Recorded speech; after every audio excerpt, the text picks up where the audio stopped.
नमस्कार दोस्तों। आज हम लोग अध्ययन करेंगे जयशंकर प्रसाद का जीवन परिचय।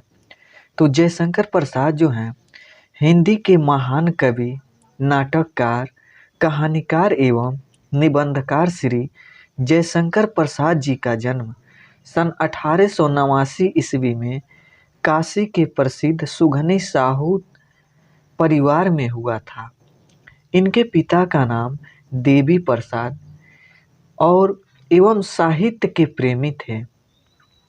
फिर जो है यानी इस प्रकार प्रसाद जी को जन्म से ही साहित्यिक वातावरण प्राप्त हुआ। यानी जब पिताजी भी साहित्य प्रेमी थे तो इन्हें जन्म से ही इनके घर पर या माहौल में साहित्यिक वातावरण प्राप्त हुआ।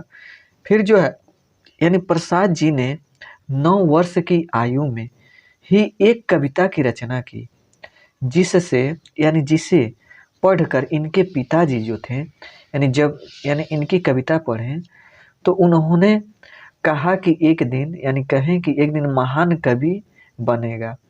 तो और उन्होंने आशीर्वाद दिया, यानी पिता ने महान कवि बनने के बाद आशीर्वाद दिया कि आप महान कवि बनेंगे।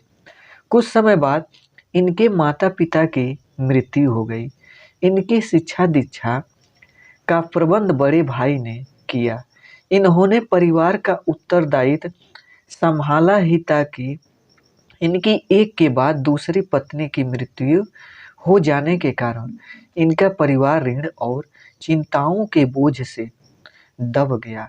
लेकिन इन्होंने हार नहीं मानी और साहित्य सेवा में लगे रहे। संघर्ष और चिंताओं के कारण क्षय रोग से पीड़ित होकर 1937 को निधन हो गया।